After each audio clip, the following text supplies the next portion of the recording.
할렐루야. 오늘도 말씀의 자리에 오신 여러분 모두를 환영하고 축복합니다. 이 영상을 보시는 오늘 예배에 오신 여러분들 진심으로 환영하고 축복하고 너무나 잘 오셨습니다. 비록 제가 영상으로 여러분과 이렇게 인사를 나누게 되었지만 예배를 사모하고 말씀을 사모하는 여러분들 위해 하나님께서 크신 은혜를 더하여 주시기를 소망합니다. 지난주에는 우리가 출애굽기 1장의 말씀으로 이스라엘 자손이 당했던 이 애굽의 폭정에 대해서 살펴봤죠. 그러나 그 폭정 속에서도 하나님이 선택하셨던 하나님을 경외하는 인물들을 하나님이 남겨두셨습니다. 그들은 바로 히브리 여인들의 이 출산을 도왔던 산파들이었습니다. 이 산파들의 그 생명을 건 헌신 덕분에 오늘 이스라엘 민족들에게 일어나는 기적을 보게 됩니다. 그리고 앞으로 우리는 그 산파들의 그 헌신이 출애굽이라고 하는 거대한 열매, 그 구원의 여정의 첫 시작이었다는 것을 알게 됩니다. 오늘 본문 1절과 2절을 보시면 한 평범한 가정, 레위 지파의 한 가정이 등장합니다. 이 가정에 하나님이 아들을 주셨습니다. 당시 애굽의 정책상 아들은 이제 나일강에 버려야 합니다. 던져져야 합니다. 그러나 산파들의 도움을 받아서 이들은 아마 아들을 숨겼던 걸로 보입니다. 본문에서는 이 아들을 3개월 동안 숨겼다고 하죠. 그러나 더 이상은 숨길 수가 없어서 아들을 데리고 있을 수가 없었습니다. 그랬다가는 잘못하면 혹시나 온 가족들이 멸절당할 수 있는 위험한 상황이었기 때문이죠. 이제 앞으로 우리가 보게 되겠지만 이 평범한 가정에서 태어난 아들은 바로 모세입니다. 장차 이스라엘 백성들을 약속의 땅 가나안으로 인도해낼 지도자가 바로 이 가정에서 태어난 것입니다. 하나님은 애굽의 폭압 속에서도 하나님의 구원의 역사를 준비하고 계셨던 것이죠. 그것도 너무나 평범해 보이는 그 가정에서 말이죠. 여기서 우리는 두 가지를 생각해 보면 좋겠습니다. 첫째는 하나님의 역사는 보이지 않지만 분명히 계속되고 있다는 것입니다. 애굽 왕의 폭정과 폭압 속에서도 하나님의 백성의 그 줄은 끊어진 것처럼 보였단 말입니다. 더 이상 남자아이가 살아갈 수 없는, 또 족보를 이어갈 수 있는 상황이 아닌 것처럼 보였습니다. 그러나 그런 상황 속에서도 하나님은 당신의 역사를 이루고 계셨고 하나님의 구원의 여정을 준비하고 계셨던 것입니다. 둘째로는 평범함 속에 비범함이 숨겨져 있다는 것입니다. 모세가 태어난 가정은 대단하고 뛰어난 가정은 아니었습니다. 그저 지극히 평범한 히브리 민족 중 한 가정에 불과했습니다. 그러나 하나님은 그렇게 평범해 보이는 가정을 주목하십니다. 그리고 그 평범한 가정, 그 평범한 한 사람을 통해 비범한 역사를 이루시더라는 것이죠. 사랑하는 여러분, 끊을 수 없는 하나님의 역사, 보이지 않지만 지금도 흘러가고 있는 하나님의 위대한 역사, 그 역사는 대단하고 뛰어나고 탁월해 보이는 사람에게서 시작되는 게 아닙니다. 저와 여러분과 같이 지극히 평범해 보이는 사람들, 딱히 잘난 것도 별로 없어 보이고 대단한 점도 없어 보이는 그런 사람들, 하나님은 그런 사람들의 저변에서 역사하고 계시며 싹을 틔울 준비를 하고 계시다는 것입니다. 그러니까 우리의 인생에 있어서 가장 중요한 것은 내가 얼마나 대단한 사람이 되느냐, 내가 얼마나 뛰어난 사람이 되느냐가 아닌 것이죠. 하나님이 나를 들어 쓰시느냐, 내가 하나님께 정말 붙들려 있느냐, 이게 정말 중요한 문제입니다. 아무리 대단하고 능력이 많고 가진 것이 많다고 한들 하나님이 쓰지 않으시면 다 헛된 것에 불과합니다. 이 당시 여러분 애굽 왕을 생각해 보십시오. 성경의 시대는요 애굽 왕 바로의 시대예요. 그는요 최고의 자리에 있던 사람입니다. 가진 것, 능력 뭐 하나 빠질 것 없는 사람이 바로 애굽 왕 바로입니다. 그러나 하나님은 그런 바로를 쓰지 않으십니다. 지극히 평범해 보이는 일반적인 가정의 한 아들 모세를 쓰십니다. 모세가 하나님의 손에 붙들려 있을 때 애굽 왕 바로가 그를 함부로 할 수 없는 존재가 됩니다. 하나님께 붙들려 있는 모세는 더 이상 한 사람의 인간이 아니라 하나님의 종이요 하나님의 사람이라는 정체성을 가진 사람이 되기 때문입니다. 그러므로 사랑하는 여러분, 오늘 이 시간부터 여러분의 평범함을 자랑하시기 바랍니다. 예수 믿는 사람, 크리스찬들은요, 평범함을 자랑할 수 있는 사람들이고, 평범함을 비범하게 쓰시는 하나님을 자랑할 수 있는 사람들입니다. 그 하나님이 나의 하나님이 되어준다는 것, 그것을 믿기 때문입니다. 그래서 믿고 감사할 수 있는 사람이 되기 때문입니다. 크리스찬은 그런 사람입니다.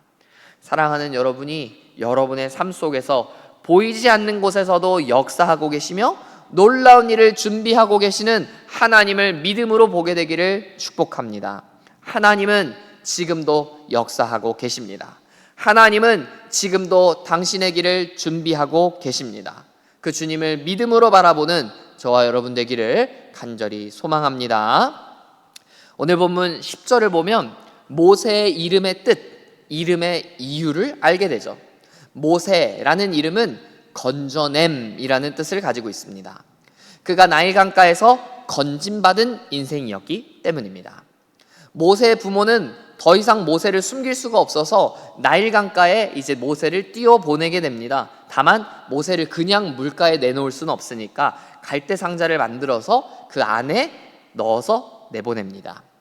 우연이었을까요? 아니면 모세의 부모가 의도한 것이었을까요? 정확히 알 수는 없지만 한 평범한 그 히브리 민족의 아들이 타고 있던 그 갈대 상자는 애굽 왕 바로의 딸, 애굽 공주가 목욕하고 있는 곳에 도달합니다.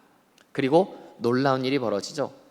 히브리 민족을 다루는 아버지 바로의 정책을 알았을 그 공주임에도 불구하고 그녀는 이 히브리 민족 아들을 살려둘 뿐만 아니라 자신의 양아들로 삼게 됩니다. 여러분, 이건 매우 비정상적이고 초현실적인 일이 일어난 겁니다. 바로는 히브리 민족 사내 아이들 다 죽이게 했습니다. 그것도 나일강, 그녀가 씻고 있었던 그 강가에서 말이죠.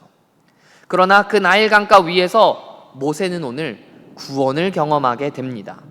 애굽의 공주는 그 자리에서 모세를 꺼내서 나일강가에 빠뜨려서 죽일 수도 있었습니다. 그리고 그게 현 단계에서는 가장 적절한 대응이었을지도 몰라요. 이 공주 입장에서 말이죠. 그러나 놀랍게도 이 공주는 모세를 자신의 아들로 삼습니다. 대체 어떻게 이런 일이 일어날 수 있을까? 우리는 감탄하지 않고는 이 본문을 읽을 수가 없어야 돼요. 하나님의 역사는 여러분 바로 이와 같이 초현실적으로 일어나는 것입니다. 모세는 나일 강가에 떠내려가 죽을 수밖에 없는 운명이었습니다. 그가 졸졸 타고 내려갔던 나일 강가는 원래 모세 본인이 죽어야 하는 장소였습니다. 그 강물은 죽음의 강물이었다는 거예요. 그러나 그는 그곳에서, 그 죽음의 강가에서 생명을 경험하고 구원을 경험하게 됩니다. 우리가 예수님을 믿고 구원을 얻었다고 믿는 이유는 우리는 그 십자가 앞에서 죽음을 보았기 때문입니다. 그 십자가가 나의 죽음의 몫이었음을 우리는 보았고 믿기 때문입니다. 구원은 이처럼 죽음의 현장에서 발견되는 것입니다. 여러분, 우리가 여기서 중요한 메시지를 발견하게 됩니다. 죽을 수밖에 없는 인생도 하나님의 손에 붙들리면 반전을 경험하고 살게 된다는 것입니다. 모세는 꼼짝없이 죽을 운명이었지만 하나님이 애굽의 공주를 만나게 하셔서 그곳에서 모세를 살려주시듯이 우리의 인생도 다 끝난 것 같고 이미 망가진 것 같은 상황에서도 하나님이 반전을 일으키시면 절대로 소망은 끊어지지 않는다라는 것입니다. 사랑하는 여러분, 성경은 하나님을 구원의 하나님이라고 소개합니다. 하나님을 소개할 수 있는 여러 미사여구들이 존재하겠지만 구원의 하나님이라는 단어만큼 하나님을 정확하게 소개할 수 있는 단어도 없습니다. 하나님은 소망 없는 자들에게 소망을 주시며 하나님은 죽어가는 이들에게 생명을 주시는 반전의 하나님, 구원의 하나님 되십니다. 그 주님을 만나고 믿는 여러분 되시기를 축복합니다. 여러분이 지금 어떠한 상황에 처해 있든지 어떠한 어려움을 만났든지 상관없이 하나님으로 말미암아 소망을 발견하게 되시기를 축복합니다. 숨막히는 상황에도 하나님이 여러분을 붙드셔서 새 소망을 허락해 주실 것입니다.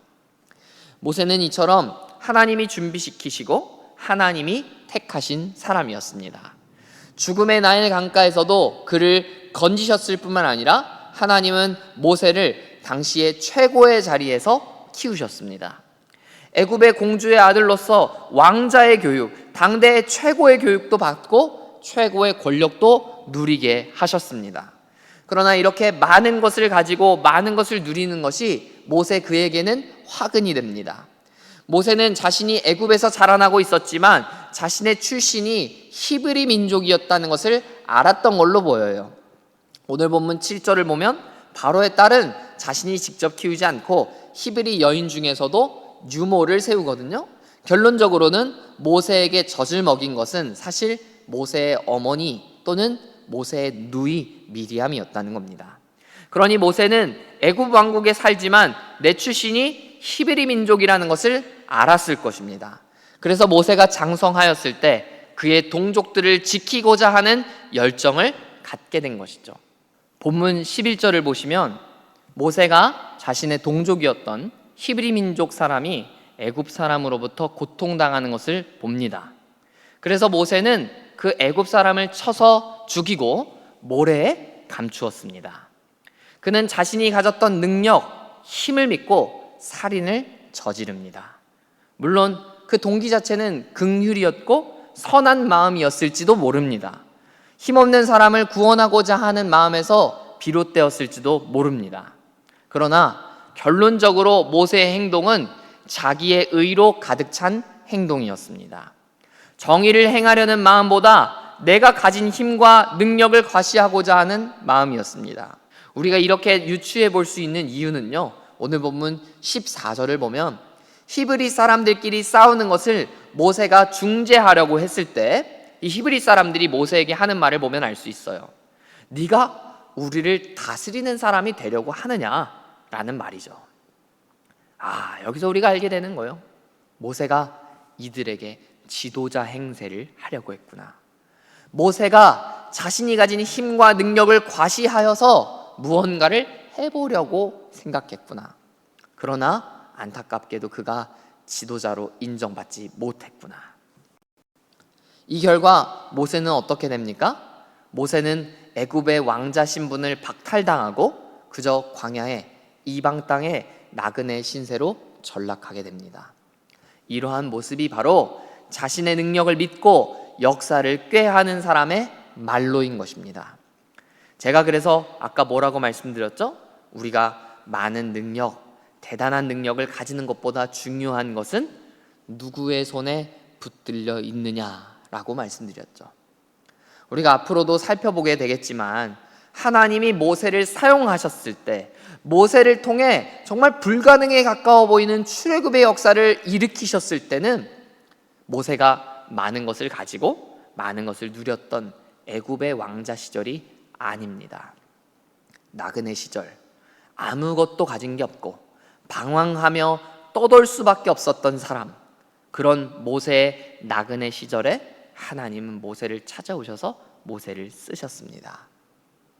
즉 하나님의 역사 앞에 사람의 능력은, 사람의 역량은 그렇게 중요한 게 아니라는 거예요. 더 나아가서는 하나님의 역사가 그렇게 사람이 생각한 대로 이루어지지 않는다는 것입니다. 모세는 자신의 동족이 고통당하고 아파하는 모습을 보면서 내가 무언가 해보리라, 내가 지도자가 되어서 거사를 한번 일으켜보리라, 이런 꿈을 꿨는지도 모르겠습니다만, 그러나 하나님은 하나님의 역사를 그렇게 이루어가지 않으시더라는 겁니다. 모세의 어깨에 잔뜩 힘이 들어가 있을 때 하나님은 오히려 그를 막아 세워 버리시더라는 것이죠. 사랑하는 여러분, 우리의 삶도 마찬가지라는 생각이 듭니다. 하나님의 역사는 우리의 생각대로 이루어지지 않을 가능성이 높습니다. 하나님이 이루시는 일은 우리의 계획대로 이루어지지 않을 가능성이 높습니다. 그러므로 우리는 가진 것을 더 늘리고 더 갖추려고 하는 노력과 시도보다도 하나님 앞에 그저 겸손한 마음과 태도를 갖는 것이 훨씬 중요합니다. 내가 무언가를 일으켜보겠다, 해보겠다라는 거창한 포부보다도 하나님 나를 써주십시오. 하나님 나를 도와주십시오. 절박하게 또 겸손하게 기도할 수 있는 태도와 마음이 훨씬 중요한 것입니다. 그러므로 여러분, 겸손하게 하나님 앞에 서는 여러분 되시기를 바랍니다. 가진 것이 부족해도 괜찮습니다. 도리어 가진 것이 부족한 것이 축복인지도 모릅니다. 하나님은 교만한 자를 부끄럽게 하시고 겸손한 자를 높이실 것입니다. 하나님의 때를 기다리고 하나님의 일하심을 사모하십시오. 내가 일하는 것보다 하나님이 나를 위해 일해 주시면 나의 인생에, 온 세상에 가장 위대한 일이 일어나게 될 것입니다. 오늘 설교 제목을 제가 모세의 인생의 1막이라고 정했거든요. 오늘 본문은 하나의 챕터밖에 안 되지만 사실 이 챕터에는 모세의 인생의 절반이 담겨 있습니다. 나일 강가에서 살아나서 애굽의 왕자가 되고 이방 나그네가 되기까지 결코 짧지 않은 시간이 오늘 본문에 담겨 있습니다. 그렇게 모세의 인생은 저물어 가는 것처럼 보였습니다. 그러나 재미있게도 오늘 본문은 거기서 끝나지 않습니다. 23절을 보면 하나님이 이스라엘의 부르짖는 소리를 들으셨다라고 말하고 있습니다. 그리고 24절과 25절을 보면 하나님께서 그 이스라엘을 기억하셨다, 돌보셨다라고 말씀합니다. 그렇게 오늘 본문 출애굽기 2장은 끝마쳐집니다. 그리고 바로 뒤이어 나오는 3장에서는 하나님께서 다시 모세를 부르시고 만나주시는 장면이 나오게 되죠. 여러분, 이게 참 아이러니한 장면입니다. 끊어진 것 같았지만, 소망이 없는 것처럼 보였지만 하나님은 소망을 만들어 가십니다. 바로 당신의 주권적인 능력으로 말이죠. 모세가 모든 것을 다 잃어버리고 아무것도 가지지 못한 그때 말이죠. 즉 하나님의 때가 차오르는 것이 가장 중요하다는 것을 알게 되는 것입니다. 사랑하는 여러분, 우리의 뜻이 좌절된다고 해서, 우리의 계획대로 이루어지지 않는다고 해서 하나님이 실패하셨다거나 하나님이 우리를 포기하신 것이 절대 아닙니다. 하나님은 쉬지 않고 일하시는 분이시기 때문입니다. 모세의 롤러코스터 같은 인생에 우리의 인생이 다 담겨 있는 것입니다. 모세는 실패했습니다. 모세는 쫓겨났습니다. 그러나 하나님은 여전히 살아계셔서 역사하셨습니다. 하나님은 여전히도 모세의 하나님이 되시며 이스라엘의 하나님이 되어 주시더라는 것입니다. 오늘 본문 말씀처럼 이스라엘을 돌보시고 기억하시는 주님을 우리가 알고 믿어야 할 것입니다. 하나님께는 포기란 없습니다. 하나님의 뜻이, 하나님의 계획이 실패하는 일은 절대 없습니다. 그러므로 여러분을 끝까지 기억하시는, 끝까지 돌보시는 하나님을 믿는 여러분 되시기를 바랍니다. 하나님은 여러분을 절대로 버리지 않으십니다. 우리가 경험하는 어려움과 통과해야 하는 고난이 크고 높다 할지라도 하나님은 여러분으로 하여금 그 모든 벽을 넘어서게 하실 것입니다. 그 주님을 믿고 의지하는 여러분들 다 되시기를 간절히 축복합니다. 함께 기도하겠습니다. 하나님 아버지, 이스라엘 백성들을 끝까지 돌보시고 기억하셨던 하나님을 묵상합니다. 하나님, 모세의 추락으로 말미암아 모든 것이 끊어진 것 같았고 소망이 없어지는 것 같았습니다. 이제 이스라엘은 이 애굽 땅에 그냥 노예로 전락하여서 더 이상 소망 없는 사람처럼 살아야 되는 것처럼 보였습니다. 그러나 주님, 모세를 다시 찾아오셔서 일으키시고 새롭게 하시는 하나님을 봅니다. 하나님, 우리의 인생이 때로는 소망이 끊어진 것 같고 더 이상 희망이 없어 보이는 상황 가운데 있다 할지라도, 너무 죽을 것 같은 상황 가운데 있다 할지라도 우리에게 소망이 있음은 하나님께서는 우리를 끝까지 기억하신다는 그 말씀과 그 하나님의 신실하심 때문인 줄 믿습니다. 하나님, 모세가 많은 것을 가지고 누리는 시기에 하나님 모세를 쓰셨던 것이 아니고 도리어 그가 아무것도 가진 것이 없고 모든 것을 잃어버렸을 때 하나님이 쓰셨던 것처럼, 하나님, 우리의 인생에 우리가 무언가 해볼 수 있다고, 내 삶에 여전히 소망이 있다고 이야기하지 않고 하나님, 나는 하나님 없이는 아무것도 할 수 없는 사람이라고, 나는 무능력하다고, 나를 도와주셔야만 한다고 절박한 소리로 하나님 앞에 기도할 때, 그때야말로 진짜 소망이 있는 인생이라는 것을 우리가 다시금 기억하게 되니 감사합니다. 주님, 우리의 삶 가운데 소망이 되어 주옵소서. 죽어가는 우리 인생의 생명이 되어 주옵소서. 그래서 우리가 어떠한 상황 가운데에도 하나님은 나를 끝까지 포기하지 않으신다, 하나님 나를 끝까지 붙드셔서 돌보시고 기억하신다, 그 말씀을 우리의 마음 가운데 새기고 다시 일어서고 다시 일어서게 되는 포기가 없는 하나님의 사람들 될 수 있도록 은혜를 베풀어 주옵소서. 우리의 뜻과 우리의 계획보다 훨씬 위대한 뜻과 계획을 품고 계시는 하나님을 바라보며 끝까지 하나님을 향하여 정주하는 우리 될 수 있도록 은혜를 베풀어 주옵소서. 예수님의 이름으로 간절히 기도합니다. 아멘.